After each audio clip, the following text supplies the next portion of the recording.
اس میں کہیں اور سے انہیں فنڈ نہیں مل رہا ہوتا، ان کے ساتھ کام کرنے والے اور اس پوزیشن پہ کھڑے ہونے والا شخص اپنے ذاتی پیسے خرچ کر رہا ہوتا ہے، اور اسے یہ بھی کنفرم پتا نہیں ہے کہ اس کے پیسے خرچ کر دینے سے وہ اس الیکشن میں جیتے گا بھی یا نہیں جیتے گا، پھر بھی 2-3 سال تک جا رہا ہوتا ہے، تگدو کر رہا ہوتا ہے، کوششیں کر رہا ہوتا ہے، یقین اس بات کا نہیں ہے کہ اس کی کوششوں کی بنیاد پر وہ نیتا بن بھی پائے گا یا نہیں بن پائے گا، دن اور رات کوششیں کرتا ہے، گھر گھر جا کے ہاتھ جوڑ رہا ہوتا ہے، یہاں تک کہ رشوت کے طور پر پیسے بھی بانٹ رہا ہوتا ہے، اور جہاں جانے کے لیے نیتا بننے کے بعد اس کی نام تک وہاں تک نہ جائے، اپنا پورا وجود وہاں تک لے جانے کو تیار ہو جاتا ہے کہ صرف الیکشن میں کسی طرح نہ جیت۔ ذرا غور کیجیے گا، مگر بندہ مومن جسے رب العزت نے یہ وعدہ کیا، ادعونی، مجھ سے دعا کر، استجب لکم، میں تیری دعا قبول کروں گا۔ 2 وقت کی نماز پڑھ لیتا بندہ مومن، 3 وقت کی پڑھ لے، 4 دن پڑھ لے، زیادہ ہوا تو 1 ہفتے تک پڑھنے لگ جاتا ہے، زیادہ ہوا تو مہینے پڑھنے لگ جاتا ہے، اور ان میں بھی یہ امید رکھتا ہے کہ میری دعا قبول ہو، اور جیسے ہی 1 ہفتہ دعائیں مانگی،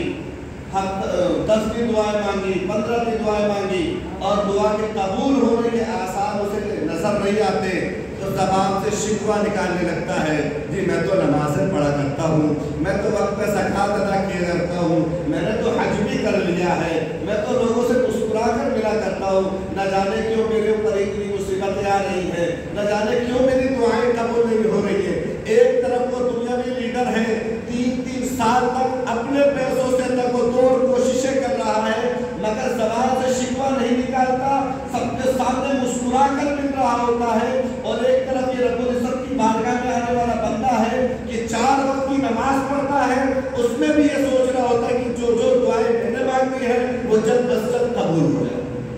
اور اگر قبول نہیں ہوتی الٹا اور آزمائشیں آنے لگ جائے، کاروبار میں تھوڑا فرق پڑنے لگ جائے، تو وہ یہ سوچنے لگتا ہے یقیناً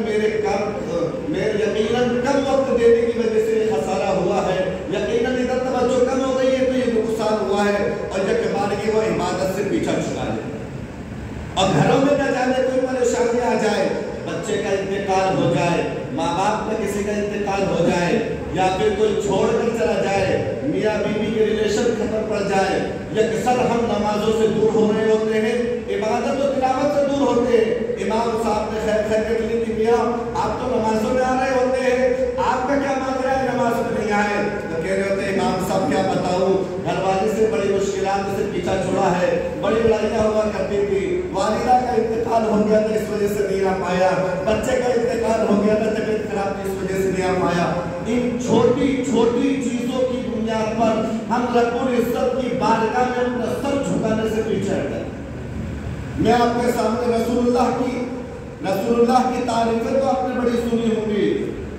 آج جو مصیبتیں ہم اور آپ اپنے لیے گنوا رہے ہوتے ہیں کہ یہ مصیبت میرے سامنے آئی، یہ مصیبت میرے سامنے آئی، میں رسول اللہ صلی اللہ علیہ وسلم پر جو اللہ تبارک و تعالیٰ کی طرف سے جو آزمائشیں آئی میں وہ آپ کے سامنے رکھنا چاہوں گا، اور ذرا آپ اس ترازو میں اپنے آپ کا تول کے رکھیے گا کہ رسول اللہ صلی اللہ علیہ وسلم پر جتنی آزمائشیں آئی ہیں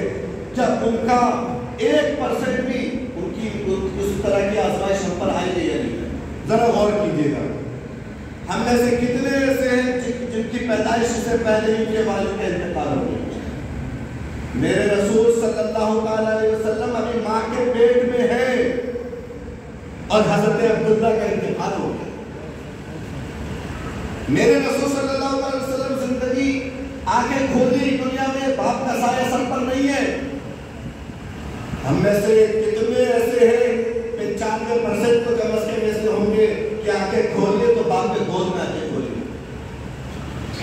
آپ کے سر پر والد صاحب کا سایہ نہیں ہے، چلیے آگے ہو، 6 سال کی عمر ہوتی ہے اور والدہ کا بھی انتقال ہو جاتا ہے۔ 5-6 سال کی عمر کیا ہوتی ہے؟ بچوں کو چوما کرتا ہے باپ،